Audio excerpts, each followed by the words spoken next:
Os Cavaleiros de Ouro The Lost Canvas.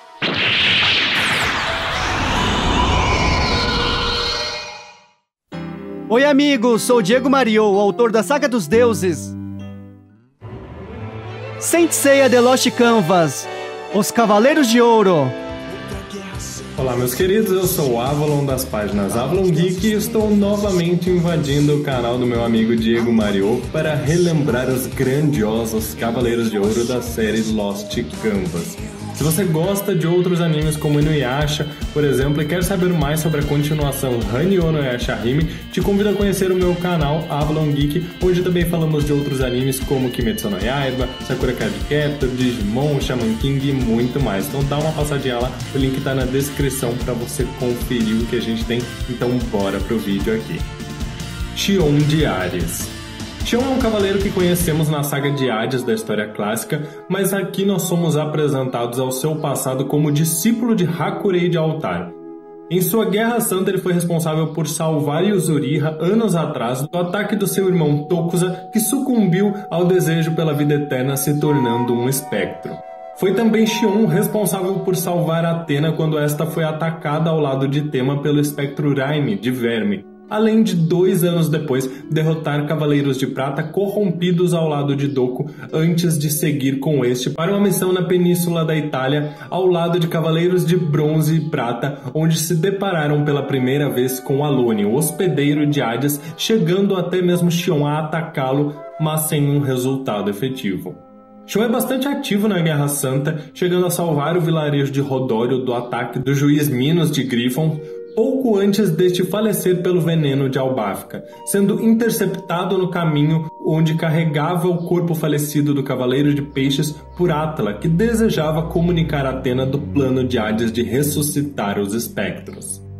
Após a morte do grande mestre Sage, Xion discutiu com seu mestre Hakurei, que lhe disse que ele deveria assumir como líder futuramente antes de este partir para o castelo de Hades, que seria invadido, onde foi seguido por Xion, que junto de Yuzuriha acabaram sendo capturados por Hypnos, mas ambos sobreviveram quando seu mestre derrotou o Deus dos Sonhos, sendo Xion responsável ainda por tirar Tema, Yuzuriha e Yato dali quando Hades apareceu para atacá-los.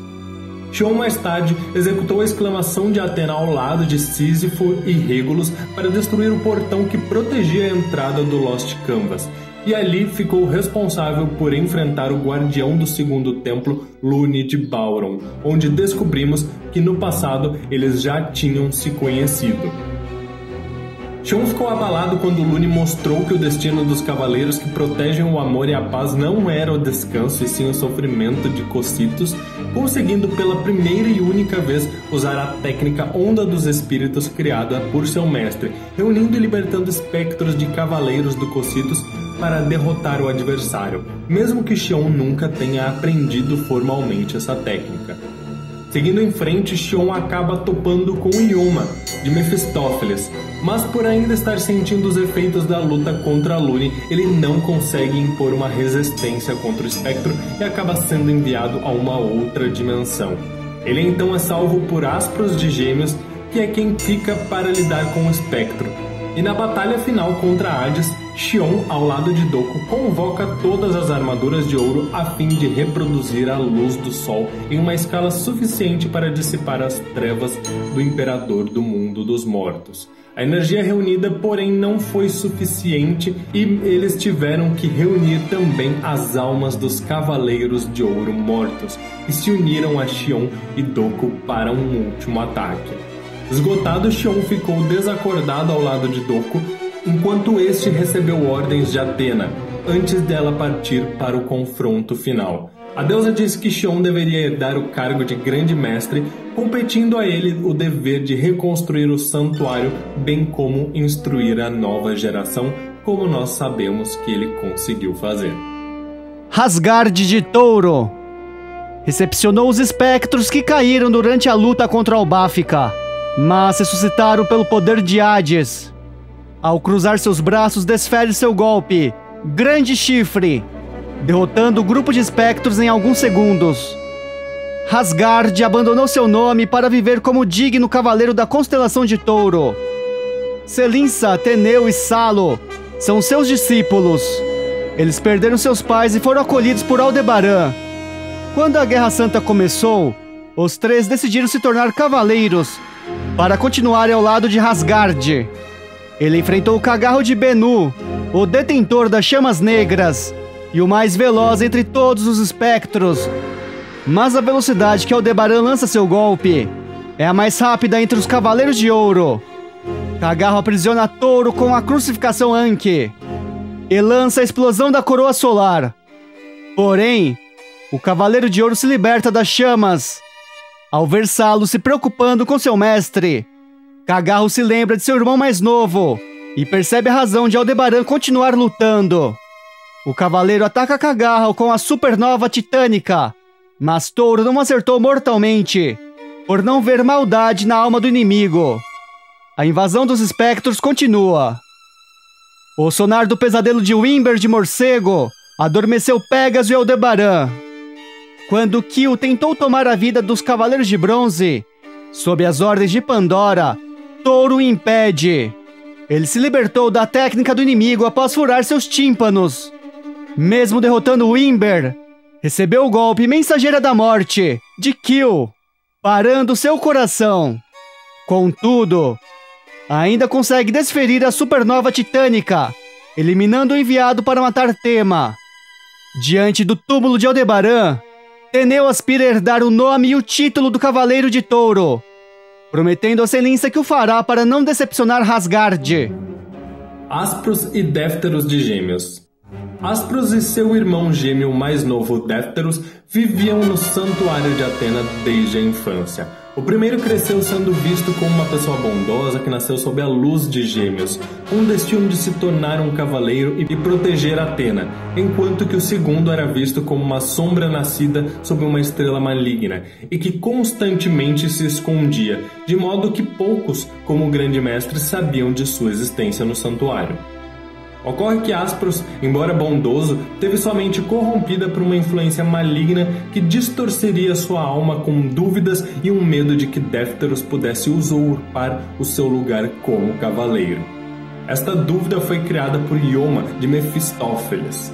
Ele era um dos mais velhos Cavaleiros de Ouro ao lado de Asgard e Sísifo, e com o passar dos anos, a sombra em seu coração foi crescendo até que ele traiu o santuário após ouvir boatos de que ele não seria escolhido como sucessor para o posto de grande mestre, mesmo tendo o apoio de boa parte do santuário. Então, no ápice de sua maldade, ele leva Défteros ao Star Hill, revelando ter roubado segredos do grande mestre, inclusive a técnica do Satã Imperial, qual usou em seu próprio irmão para obrigá-lo a atacar o líder do santuário. Porém, Aspros não esperava que o grande mestre previsse aquilo e estivesse acompanhado de Asmita de Virgem, o que resultou em um confronto no qual Défteros, livre do controle, conseguiu derrotar seu próprio irmão, que no leito de morte usou o Satã Imperial em si mesmo, prometendo voltar sem arrependimentos. Após isso, Défteros se refugiou na ilha Canon por entender que era um demônio, levando consigo o sangue de Atena obtido em Star Hill, que acabaria entregando futuramente para Doco após salvá-lo do ataque de Hades no castelo. Défteros também foi responsável por treinar Tema de Pégaso para que este se tornasse ainda mais forte após uma sugestão de Degel de Aquário para que ele procurasse alguém que o instruísse naquela ilha. Uma vez morto e passado 2 anos, Aspros procurou Hades pessoalmente para barganhar com o rei do submundo.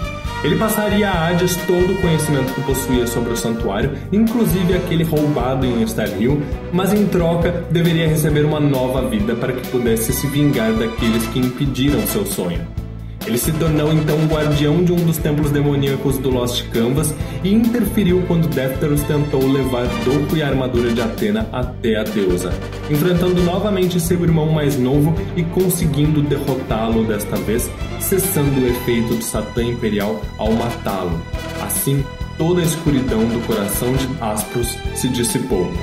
Tendo sido aceito novamente pela armadura de Gêmeos, Aspros vai até Hades, pretendendo pôr fim na Guerra Santa, mas é impedido por Ioma de Mefistófeles, que o envia para uma nova dimensão no espaço-tempo.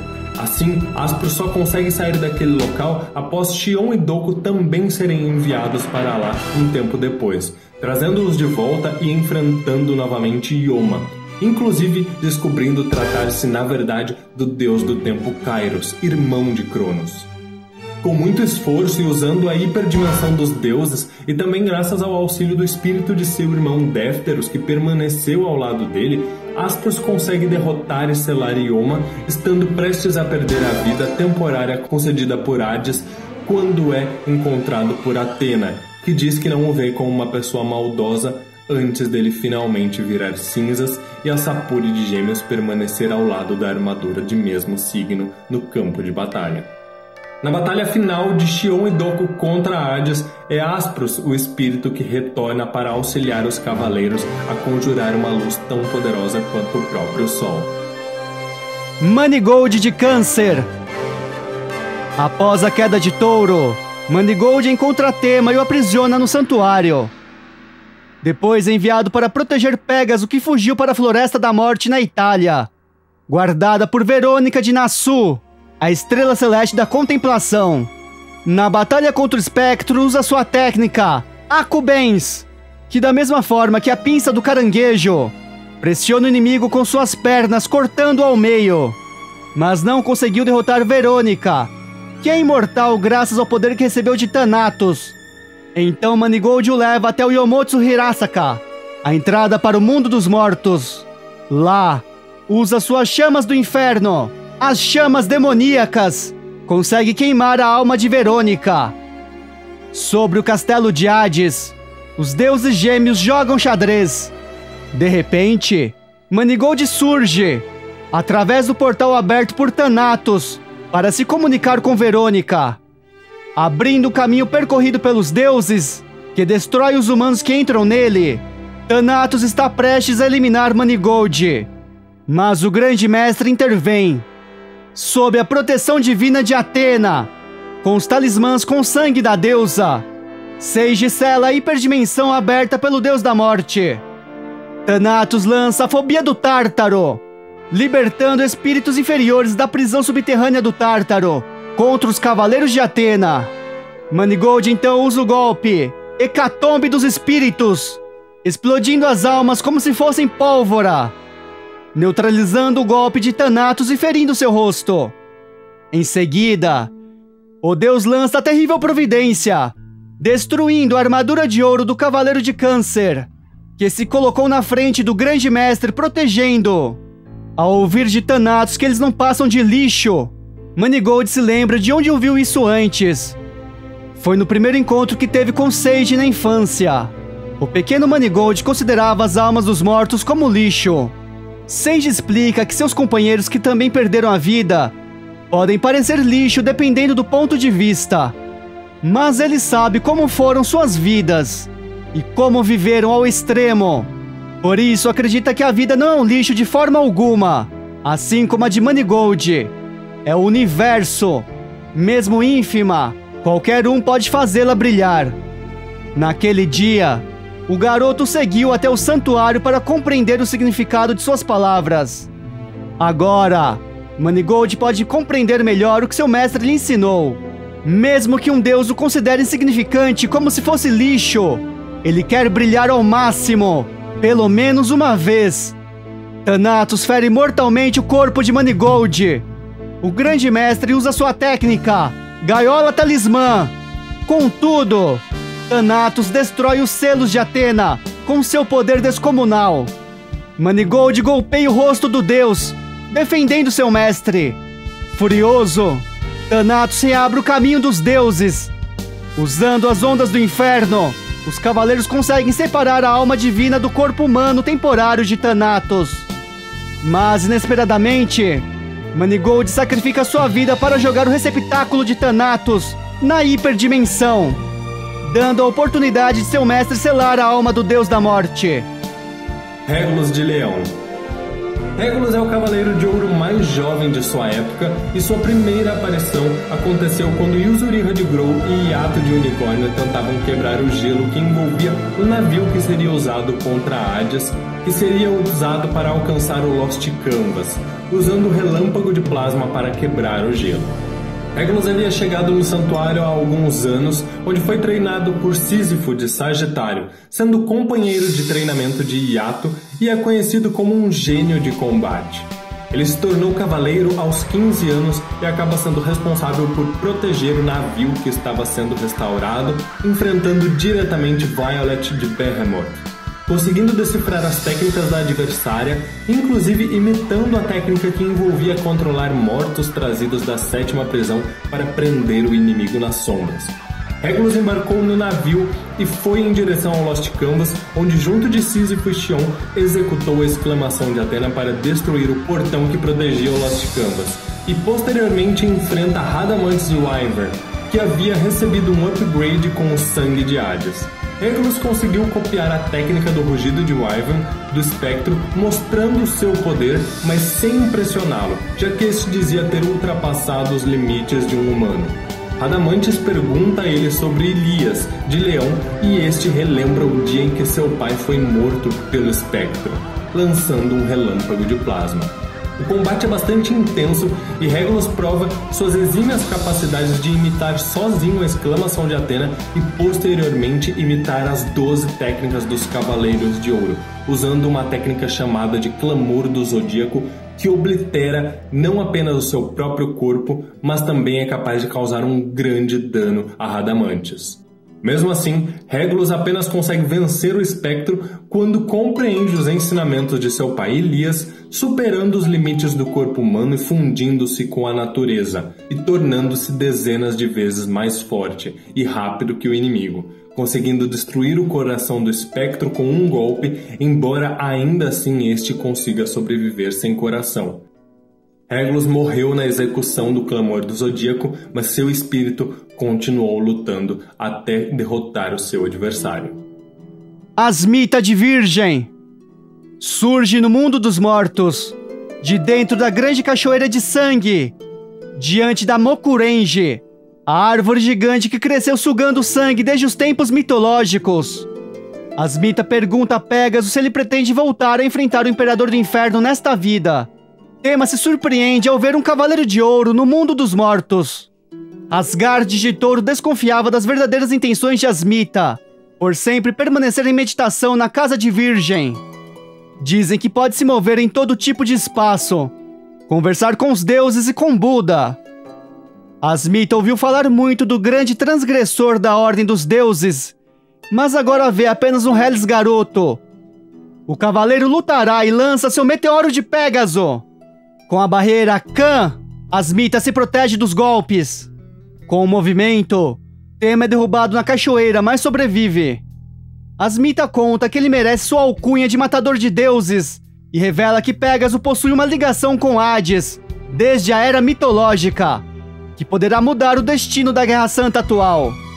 Desde os tempos mitológicos, o Cavaleiro de Pégaso esteve repetidas vezes ao lado de Athena, nas batalhas contra Hades. Foi também o único ser humano que conseguiu feri-lo. Entretanto, o Pégaso dessa encarnação não passa de um garoto imaturo, bárbaro e dominado pela exaltação. Não aceita deixar o destino da Terra nas mãos dele. Ao atacar novamente Asmita, Tema é envolvido pela técnica Rendição Divina, a bênção do Senhor das Trevas. Se ele não for capaz de derrotá-lo, não poderá vencer o Imperador do Inferno. Lança o Círculo das 6 Existências. Revela que Hades passou a esconder seu corpo nos Campos Elíseos. E sempre que tenta invadir a Terra, escolhe o jovem com a alma mais pura para tomar o corpo e reencarnar, como aconteceu com Alone. Ele usará seu golpe mais poderoso, o Tesouro do Céu, a verdade suprema do universo, que tomará seus 5 sentidos. Mostrando a imagem de Sasha sendo destruída, Tema eleva seu cosmo e golpeia a Virgem. Na realidade, ele acertou a Mokurenji, o único ser vivo no mundo dos mortos. A árvore deu seus últimos frutos em resposta à elevação do cosmo de Pégaso. Pede que Tema leve os frutos, as 108 contas, até o mestre de Jamiel. Por nascer privado da visão, sente o mundo de uma forma mais intensa que os demais, o enchendo de dúvidas. Em Jamiel, os espectros atacam para recuperar os frutos da Mokurenji. O Cavaleiro de Virgem foi até lá para levar seu cosmo ao extremo, para transformar os frutos em uma arma para selar as almas dos espectros. Os Cavaleiros de Bronze lutam, enquanto Asmita se sacrifica para a criação do Rosário, que finalmente conduz à morte os espectros de Hades.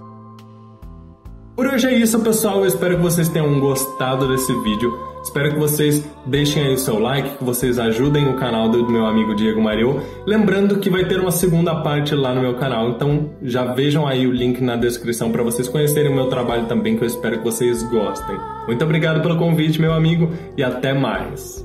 Se curtiu o conteúdo, deixa seu like, subscribe, comenta a hashtag LostCanvas. Muito obrigado!